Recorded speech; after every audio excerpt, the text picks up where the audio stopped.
you load data into Power Query and apply some transformations, Power Query creates a new worksheet, but the original data worksheet stays the same. This makes it easier to experiment with the data without changing the data source. In this video and for the purpose of this training, we'll be importing data from a table. To begin, select data in your table, click on Data, Header, select under Get and Transform Data, select from Table, and wait a few seconds. Now we can see that the data has been loaded, and here we will have a few options. To view the available imported data into Power Query, click on the arrow next to Queries, and you will see all the queries which you have imported earlier. On the right side, you will see Query Settings, and here you will see two options or more. Source means that defines the source of your data. Change type. Power Query interprets the data types that you can adjust later. Next, on the header or the top, you have four options: Home, Transform, Add Column, View.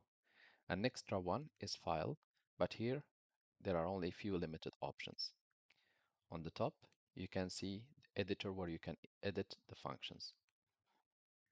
Now, after we have imported data from our table to Power Query, let's see the first option, which is Home.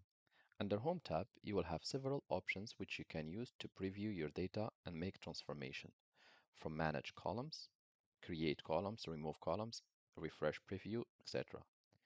Under Transform option, you will find several options which provides you with advanced transformation choices. For example, split columns, convert to list, move, pivot, etc. Under Add Column options, you will have calculations of data from existing columns, such as the day of the week from a date or custom calculations. So Add Columns allows you also to do calculations. And under View tab, it provides you with additional options such as opening the advanced Power Query and also the query editor. So for now, let's go back to the Home option and click Close and Load. Since we didn't edit anything, and as you can see, as soon as I have closed that Power Query, we have now here a new sheet with the data. However, the original data, product sales, it's still available and has been modified or altered.